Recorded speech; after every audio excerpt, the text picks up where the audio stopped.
Welcome to Real Talk. I am your host, Paul Britton, and we are here to talk about movies. Well, that's a misnomer. Movie. The biggest movie of the summer, biggest opening of the summer so far. Nothing else is coming out. I'm sorry, M. Night Shyamalan. You're not beating Deadpool and Wolverine, not when you're coming out the weekend after it, and Deadpool Wolverine's still gonna, make 100 mil. You're not gonna top 200. It's just not happening.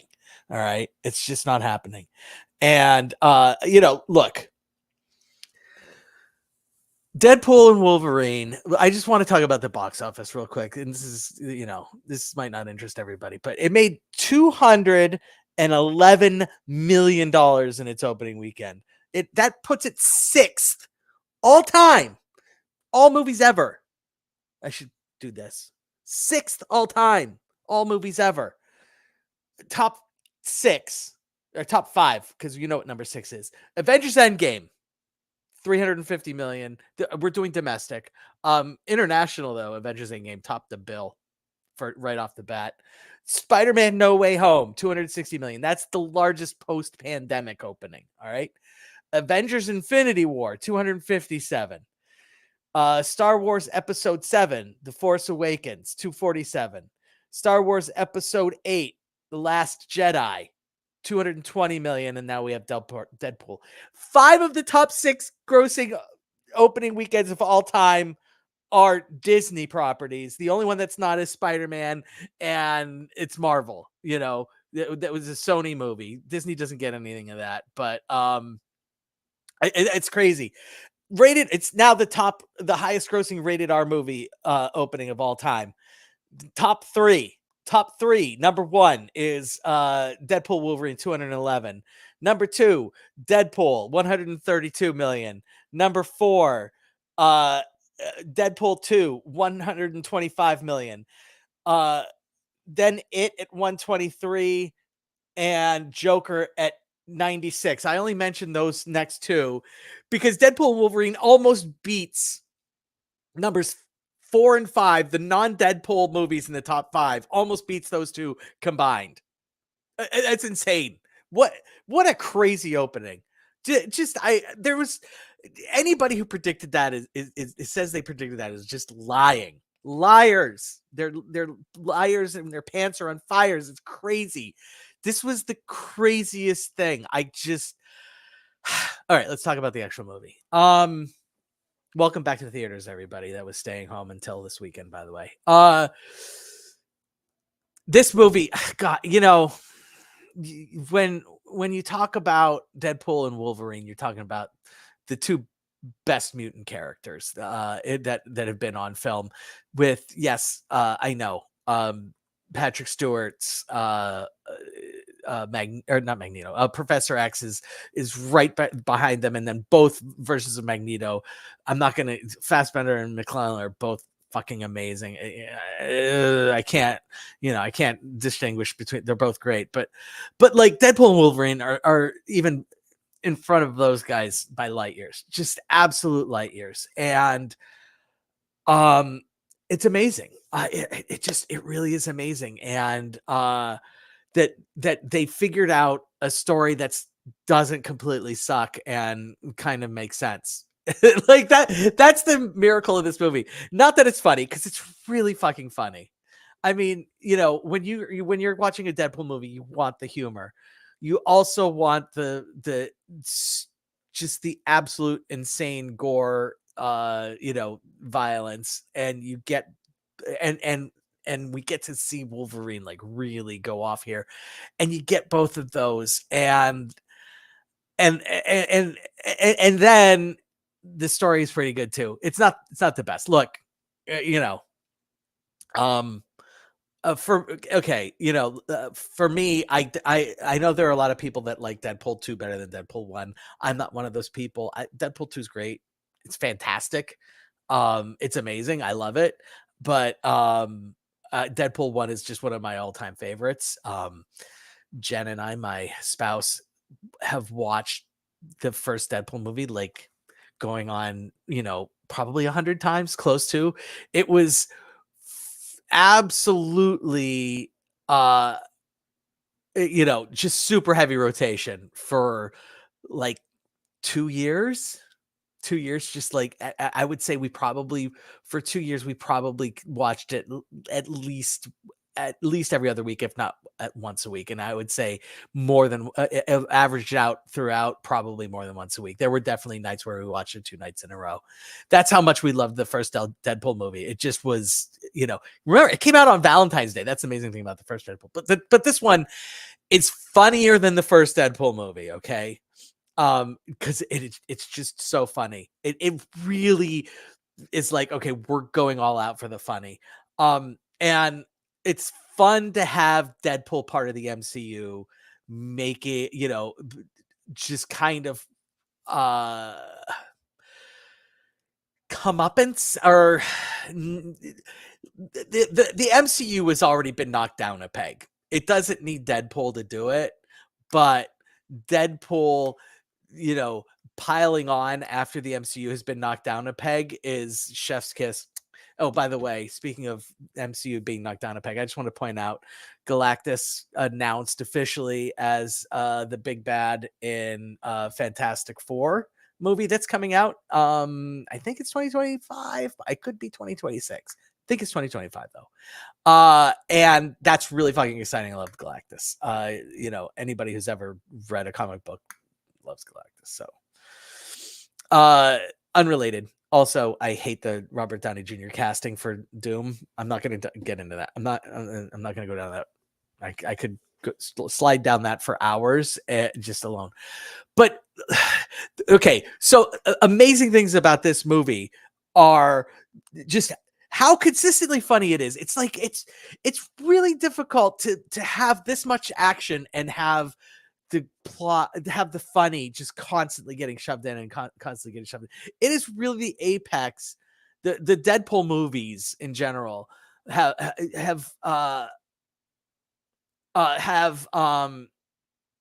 done the best, and Judd Nelson's not going to play Galactus. It's ridiculous.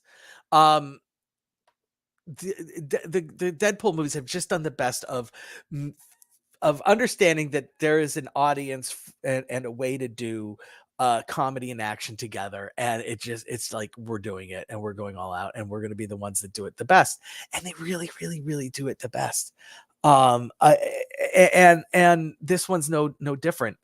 The one thing that has been difficult with the Deadpool movies is that the villains haven't always been great.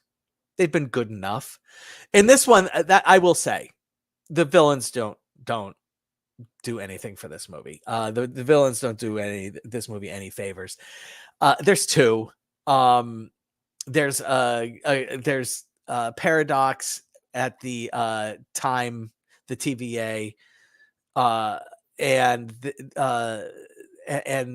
there is Charles Xavier's sister Cassandra Nova is stuck in the void, which is where people who don't behave themselves within their timelines are sent by the TVA to just live out their whatever life they can muster in nothingness.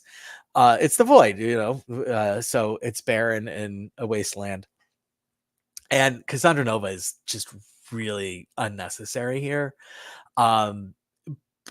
And anytime like a big bad is unnecessary, that's like, ooh, that it's really she knocks this movie down a peg. It's not the Tennessee Valley Authority. I don't remember what the Time Variance Authority, I think, is what the V stands for. So Cassandra Nova is just, in the void and then helps, okay, let's rewind a little bit. So Deadpool has brought back to life some of the people we saw at the end of Deadpool to Deadpool used Cable's time machine to bring back to life some people that may have died in the second movie.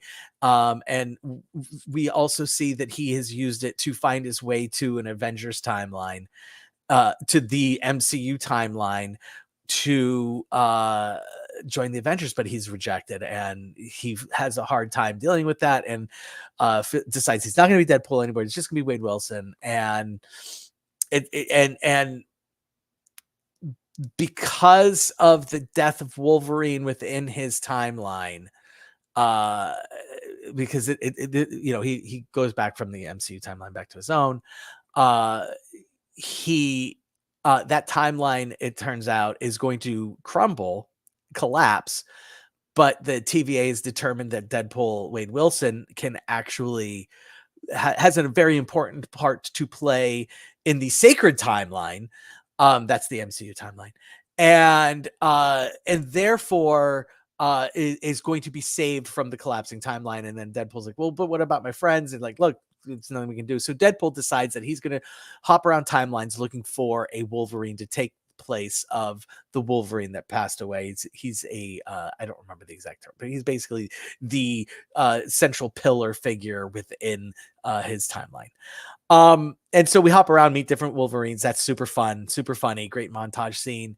He finds one that he thinks will work because he's not wanted in his own timeline, and he brings them. He tries to bring them back, but the TVA stops them, and then they're sent to the void. That's your movie. Deadpool and Wolverine have to get out of the void. You don't need to add an extra layer of villain. Unfortunately, they add an extra layer of villain. There's a ton of super fun cameos. I'm not going to spoil any of those. If you have ever liked a superhero movie, you have to go see this. If you've ever liked a 20th Century Fox superhero movie, and it's cool if you say you haven't, that's fine. So many callbacks to 20th Century Fox movies. I'm not going to dive into which specifically superhero movies are 20th Century Fox superhero movies, because it might spoil some of the things. But go see this. Go see it. It's super fun. Every cameo is just like, yes, yes, yes. And some cameos last longer, and they all have payoffs, and it's great and super and fun. Fast forward, Cassandra Nova once got rid of a Doctor Strange variant that ended up in the void, and so has a sling ring, and uses it to get Wade and Logan into their timeline.